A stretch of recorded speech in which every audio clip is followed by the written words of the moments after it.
Welcome. Welcome. Well, I'm Avery Irwin. All right. And where do you go to school? I go to school at Washington Episcopal. All right. And what grade are you in? I'm in 4th grade and I'm going into 5th grade. Okay, good. And they say 5th grade is the best grade of all. I'm Anna Irwin, and I'm Avery's mom. All right, great. So let's see. So Avery, I'm going to just kind of ask you questions first. What do you know about science, technology, engineering, and mathematics, which is called STEM? Let's hear your thoughts on that. I think, what I know about STEM is that it can change the world with like anything that you do. Mm-hmm. And what I want to do with STEM is like try and change the world just by like doing one small thing. Is there something that is there something that you like to do? Is there like, is it biology? Is it engineering? Is it math? Do you like to build things? I do like to build things, but I'm also the idea maker. Okay. So when I have an idea, I'll be like, oh, I should make an entire presentation about this just to show my mom. So I will usually get a bunch of auto models and put it all together, and then boom, you got Yeah, so one of the things that Mrs. Owens does that's really incredible is that she combines STEM with entrepreneurship. And so what the kids do is they'll learn about a topic in STEM, and then they'll think about a project that'll kind of help the bigger world. And that's my husband. Yeah, she's like, why is Dad here? Should we get Jay on here? Yes. Bring Dad out. Dad, I like to talk about all that. Dad! Here, he can take my mic. I'm still interviewing you, so Okay. we're good. Dad. Yeah, but your dad, so you had a little something to do with it. Yeah. Dad. All right. Driving around Give me your Copenhagen. name. Here, do you want? Looks like you're a builder. I am. So you make things. We do. Cool. And what is it that you make? We're a residential and light commercial general contractor. So. Cool. Is that something that you've always wanted to do as a child, or did you just It is. somewhere come along? So you think you got some of your building skills from him? Oh, yeah. Oh, yeah. We made a tree house together, and that was a big step. Oh, I bet it's Yeah. pretty good treehouse. During the pandemic, she drew the blueprints, and then she said, Dad, we're going to do this during the pandemic, and they did. And Let's talk about you growing up, and because guys we're kind of programmed for STEM. And you've been, as you say, was your family builders? What My dad was kind of a weekend warrior, and so I would help him out on weekends, and from that, an interest was sparked in that line of work. Really. Okay. And where did you go to school? I went to school in Montgomery County to Quince Orchard High School. Okay, so you're a public Yes. a public school. Yes. And you're a product of Catholic school. Yes. But that's the interesting thing. You're talking about STEM and what we had when we were growing up. The term STEM didn't exist in my elementary days. So talk about what did the guys do? Did you have shop class? We did. Given the choice of a musical instrument or shop class, I chose shop class. Okay. And that was a perfect fit. So everything from hands-on to AutoCAD to AutoCAD, that's pretty. It was really neat. Yeah. So my high school growing up, although it was a public school, it tended to be the more advanced in terms of technology. So we had a new wood shop. We had a new engineering division. We had a whole CAD design department. So it was really. So you use a lot of that today? I do. In your daily everything that I learned in high school shop classes I use today. So we actually made some pretty neat things. We made submarines, and we got to take them to the David Taylor basin and test them. We made rockets that we got to take out to field and launch. We did some pretty neat things. And Jay was also a Boy Scout and went all the way through Eagle Scouting, and so I think those two paired really well too, That's true. right? You are Yes, really yes. lucky to have an Eagle Scout. I know. And What was your Eagle Scout project?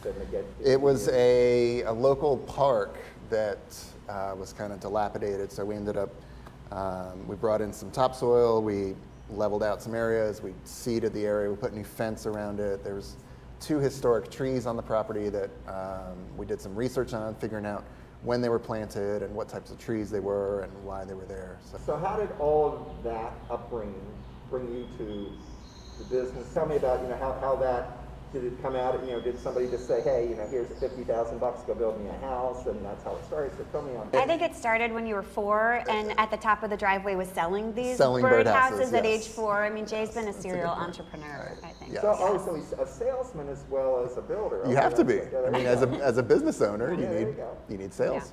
That's right. No, I mean, the STEM portion of it, I mean, again, I use that every single day. The Eagle Scout, I mean, that had a moral benefit that, also is used every single day. Making decisions that are right for the business, that are right for the customers. I'm Catherine Owens, and I teach at Washington Episcopal School, and I teach STEM innovation, I teach STEM applied concepts, innovation, and entrepreneurship. And how long have you been a teacher here at Washington Episcopal School? 9 years. And what was your background before that?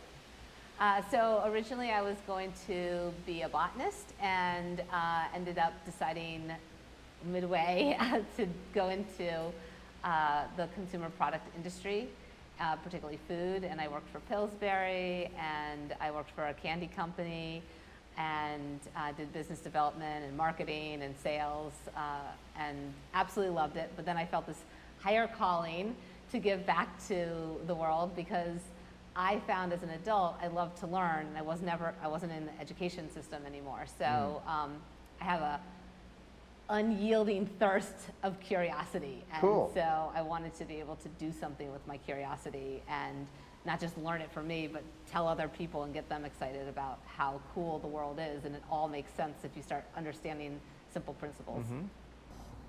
I think it was first grade when I started STEM, and it took a really big impact on me.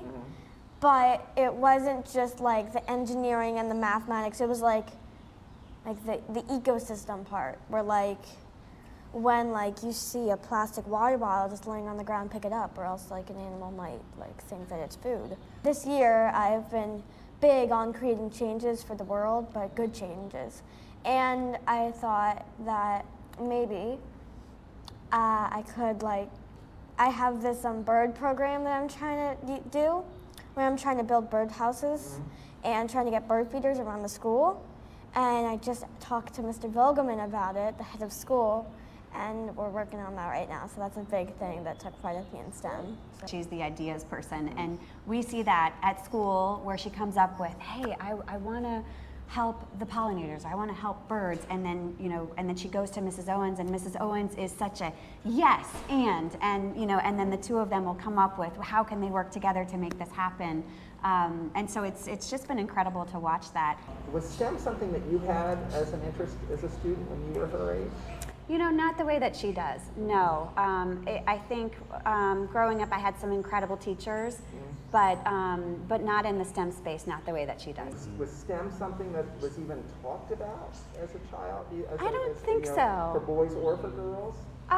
We had science, and we had a fantastic chemistry teacher at Stone Ridge, and but it wasn't grouped together like STEM. I just don't think at the time that's the way that people talk about it. So I took math, I took calculus, I took chemistry, I took AP biology. I liked the sciences, but I think STEM and even STEAM, and the way that Catherine brings in community empowerment and entrepreneurship and lumps it all together, that wasn't how those disciplines were viewed then. And I think that's what makes the way that she teaches the classes so different and inspirational. So what were your passions when you were a kid, when you were Avery's age? Actually, I loved art, and I loved science, and I loved animals, and particularly plants and animals. And so I was just out in nature. My first words were, "Was that?" And I used to point at everything. And that same curiosity is kind of still with me. It's not just my curiosity, but there wasn't just one area. It was just constant ooh, that's cool. Why does that work? I want to know more. So that's kind of, I think even to this day, my passion is just to constantly discover. So what was it that made you want to be a teacher? Well, I had children at the time and was thinking about them being in education. I was thinking, man, I really didn't like school growing up, and couldn't it be better? And how could we make it fun and what you're learning applicable, so it's not just on a worksheet, but it's like really real. So you come home and you learn something and you're like, oh my gosh, I see it. That's why my refrigerator works. And I was just like, we could do better. And so that's why I was like, you know what? I'm going to go into education and I'm going to market science and teach kids why science is like so cool. And as a teacher, what are your happiest moments? The relationship I have with my students and just watching that like aha moment or their excitement that I see in my own self when I learn something and then I tell it to them and you see them go, oh, that if I don't have that moment in each class, I feel like it's a failure. It's just like I need that like, oh, that's so cool, and wanting them to tell someone else and have that thirst to be like, I discovered something, let me tell you and share it, you know, don't just hold it in. And I'm sure that there are other parents that come to you and say what a change you've made in their child. So, you know, tell me about some of those experiences over the years, you know, that you've had parents come and, what do you think? It's like, oh yeah, I did do that. Well, I always feel very honored when I get a parent email in December and they're saying, I want to get my kids something for Christmas and my child just adores you and talks about STEM all the time. Do you have any recommendations? I feel like there couldn't be anything more special than a parent saying like, tell me how I can inspire my child at home. So that I always feel honored by that. But just like these emails that I get periodically and calls, or I see at Carpool a parent and they're like, my child loves STEM. It is their favorite subject. And even through COVID, it was really nice when I got emails from parents who, I was virtual all year and some kids were in person and said, Mrs. Owens, my child loves your class and it doesn't care where you are. They just love being with you and what you do. It inspires them so much. I see them doing STEM at home and they're telling us at the dinner table. It feels like I'm making a difference and that it actually means something to the child. So have any of the parents come to you and said, could we have a STEM class? Oh yeah, I get that all the time. I wish school was, if I had a teacher or I did this, you know. Like, so we haven't thought about the adult education, you know, Wednesday nights once a month we're going to do STEM here, and all parents are required to attend. Yeah, and also field trips in the past, I would always bring parents in. And we'd go to like the wastewater sewage and like the parents. Yeah, I heard about that. I heard that was a great tour. Oh, it's always fabulous. Yeah, and parents love it. We've gone to Carter Rock and I've brought parents and they're like, oh, I always wanted to see in this. Or, you know, we go to a chocolate factory and the parents are like, this is amazing. And the kids are like, but mom, why are you so amazed? Like, I'm amazed, but like, you don't know this either.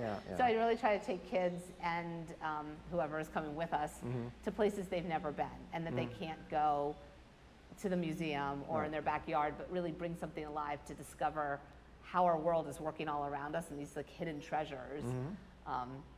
Because it doesn't matter what age to see that aha moment. Like, it's fun to share. Oh yeah, absolutely. You know, it's like kind of a circle. It's a whole like, it's a community, it's a village. It's bringing government and public and private sector and parents and kids. Like, Neat. it's a whole learning.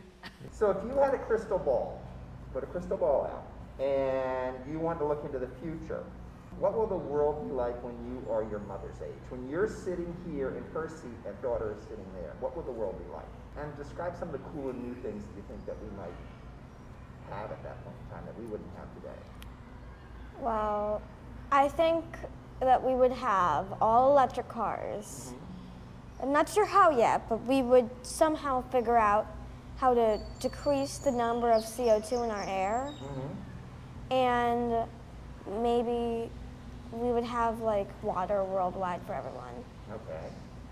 Cool. Because you know, when your mother was your age, we didn't have cell phones. Yeah. That's hard to believe. Yeah. She's also convinced that there might have been dinosaurs, but you know, we're working That was on when that. your father was. That was only when your father was. We're here in Bethesda, Maryland, and Maryland has been a leader in a variety of STEM, genomics, biotech, as well as earth science. How do we impress on kids that they have an opportunity to be leaders in the 22nd century today, especially young women in a world that's dominated by males? I think it's just making STEM understandable and fun to everyone. And I think it's also having a plethora of different topics so that we'll catch, maybe a child isn't into water or weather or magnets, but they see a maglev and how it's used, and they see how food chemistry works and how cotton candy is made, and they realize it's the same principles of cooling and centrifugal force, and all of a sudden STEM becomes interesting to them, or we're talking about aviation. And so I think to bring children into the 21st century is to teach STEM as if it's math or English. It's an important subject matter to answer why and understand better. And in this area, I think the idea is that you blend, we have Washington, D.C. right here, we have so much private and public resources, and to pull in speakers and go on trips and just talk about place-based learning and see what's all around them. And I think by having all of that combined, you've made this ecosystem of STEM, and it's attainable to every child. And so people aren't like, oh, it's really the boys who like STEM, or the girls who like STEM, or the people who have more money or don't have more money, or the ethnicity. It doesn't matter. STEM is for everyone, and there's a person and a picture of everyone in my classroom, of all different people of walks of life. People have different learning ways, and just different, just everyone has a place in STEM, and I think in making it that connection, and then bringing in people who are passionate about it and going to places nearby, and they see that it's just STEM is infused into every subject matter and all around us. I think that's how we make trailblazers.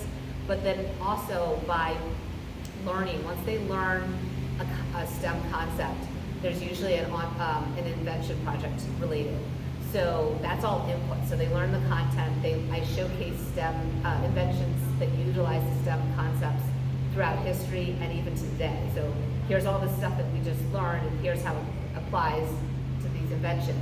Look at these inventions that are using those same concepts, like for example, magnets, and like how we're looking at Hyperloop and a maglev. And the kids are like, oh my gosh, and their parents don't even know these inventions are being created. And then I flip it and say, okay, with the concept of magnetry, can you make an invention that solves a problem and uses magnets? And all of a sudden, that was all input. Now it's output. They have to use creativity to blend with the STEM knowledge that they've learned. And then from there, there's that project. There's also using entrepreneurship to show children that at their age, they can make a difference. And so we've done all these different entrepreneurship projects where we take the STEM concept that we're learning. We have to find a creative way to use that same STEM concept to make a little product that's under $5. We have to figure out the costing, our marketing plan, who's our target market, how are we going to sell it, how are we going to get our idea out. And we come up with this very basic business concept, just like a lemonade stand, but something a little bit more exciting. And we then sell it to the community with the idea of giving the money that we raised, 100% of the profits, to an organization that has to do with the concept that we were studying. So if we're studying food science, then it's a food product, and it's going to go to a food, something that's giving back. So I believe in teaching not only about the world, but the importance of social and environmental responsibility. I don't want to just tell people about problems. I want kids to know they can make a difference now. And the kids are raising, hundreds of dollars and seeing that they're making an impact at a young age. And I can't imagine if I was doing something like that at that kind of age. What are they going to do in middle school and in high school and in college? These are going to be our change makers, and our world is full of problems, but it's full of opportunities for sustainable solutions. And I just think that we need to continue to teach inventive curiosity and solutions with our youth so that they can solve the problems of tomorrow. And that's how I think we're going to make a difference with women and men and everybody to be these change makers that we need. If you had a chance to lead a group of students like Avery, girls and boys, to a place of amazing technology, what would be that place of amazing technology that you would like to take your students to that you haven't taken them to? There's not one place that I love over the others. It's the multitude of all these discoveries. So still want to get into the National Weather Service. We have the National Weather Service comes to talk to us, but I want to go there. And I love Washington Post won't let us come, but Baltimore Sun would let us come in and see how things were printed and the magnitude of it. I mean, the kids' eyes just, the innovations that are involved in how to print newspaper is really incredible. Yeah, that is. Blows my mind. Are you an electric car driver? No, not at the moment, but our next car will be. We have still kind of older cars, and I'm like going to leave them till the last leg. I will tell you that when we do our energy units, I tell my students, if you get an electric car and you plug it into the grid, and you're not also making sure that you're getting renewable energy, and it's going from coal or somewhere else, you haven't saved the earth yet. My point is we need to build like sheds and ways that are solar panels so that the energy that we collect is fueling the electric car. So what we need to do is build that infrastructure up. Give that thinking of where, when you get that electricity, is that electricity coming from? And that's a great way to end the interview. I love that. That's super. Thank you. So I want to thank you so much for spending the time with me. And Thank you for coming. How did you find out about this program from Volvo? I got a Volvo email, and it was talking about STEM, and so I'm always interested in what's going on in just in STEM in general. And so I opened the email, and I read a little bit about the electrification contest that they were doing, and I sort of said, wait a minute, I know a great STEM teacher, and Avery's benefited so much from her, having her as a teacher since I think she was in pre-kindergarten. And so I read a little bit more about it and realized that this was really a recognition for the teacher. So I said to Avery, like, we got to do this. And so we wrote an essay talking about the impact that Catherine Owens has had on Avery and really all of Washington Episcopal School. And, that was it. Now, have you ever won a contest like this before? No.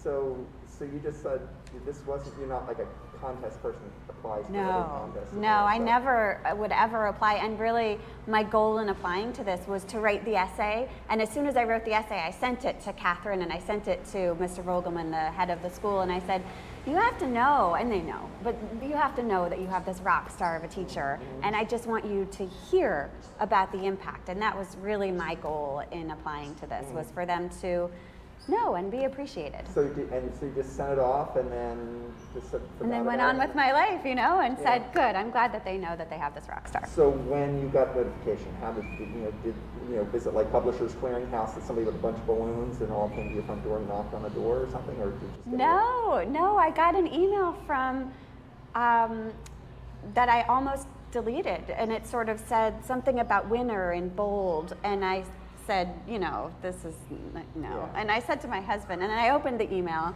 and I said to Jay, I think we might have won. And he's like, no, come on.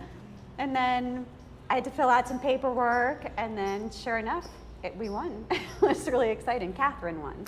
Getting over to Volvo now, what is the year, make, and model of car you drive? I drive a Volvo XC60, and it's 2018. 2018? Sounds right. 2018. Plug-in hybrid? It's a plug-in hybrid, yeah. Okay, very good. All right. Okay, and what do you think about that Volvo? I think that that's a really cool thing because you can have both options. If you're going long distance, you can use gas, which I don't like to use, but I will use it if I have to. Gas. We're really liking the electric side. Yeah, you can use gas to go long distance, or if you're going let's say, my mom usually does this when it's raining. We use electric to go to school if it's raining. If it's not raining, we use our electric bike. So. Oh, nice. Oh, so you ride electric bikes to school? Yes. So what do you already know about electric cars and the electric cars that Volvo makes? I know that they are starting to become earth-saving. So they're step by step, we're getting closer to not having as much CO2 in the air. So do you get to, when you go, like your mom says she goes over to the Safeway to the Volta charging station, do you get to plug the car in? Does she let you plug the car in? I do sometimes. So you're going to get ready you're going to go off to Sweden to Volvo's manufacturing plant. What do you think you're going to see when you get to first of all, have you been to a plant that manufactures products before? I've been to a filtration water True, that's plant. true, That yeah. kind of counts. Okay, Yeah, but never to I don't think you've been to any factories. Actually, I have been to a recycling plant. Oh, that's Okay, true. You did. That's true. Mrs. Owens, her teacher, took her to a recycling place in, 3 years ago? Yep. And the whole class got to learn about what gets recycled and where, and why it's really important, for example, to empty a plastic water bottle before you're going to recycle it, because otherwise it messes up the whole system. So, great. That was really fascinating. Really fascinating. Yep. So when you go to this manufacturing plant, do you think you'll see people building cars? Do you think you'll see robots building cars? Good question. It might be a little bit of both. People operating the robots. Okay. Because since there's so many cars like that are driving around, especially Volvo cars, you can't hand make a car. Like that would take you like a year. I mean, like, so like when you think So do about you it. think you'll see lots of girls, or do you think you'll see guys? Do you think you'll see a little bit of everybody making cars? I think I'll see a little bit of everybody, but I think it'll be more on the guy side. Oh, very cool. All right, well, any last minute things that you as a family want to talk about or say? Do you want to tell me how fabulous the school is? Do you want to tell me how fabulous your teacher is? Do you want to wanna talk tell about me- your bird are you gonna- project that are you you pitched take- Are you Dan? taking Dave, Dad to Sweden with you, or is it just a girls' trip? Fill me in on all that. So we don't really have much on the dad thing right now. So You do know Father's Day is coming up. yeah, we do. is, yeah. So it's either dad wants to go to Sweden or he doesn't. But yeah. No, actually, it's this dad's clients and customers. That's it. That's Yeah. Don't allow him to. That is You're going exactly to Sweden, right. my house is in Bethesda. That's exactly right. Yes, it's less than a Yes. matter of want Yes. versus can or cannot. Yes, Yeah. that's just, it's been great to watch her get these ideas and not only just have that spark, but then really take it into action. And Mrs. Owens has been such a big part of that. And then also take her friends into it. It sounds like she brings her friends involved into it. Absolutely, yeah. Well, thank you all for talking with me today. I appreciate it. That was easy.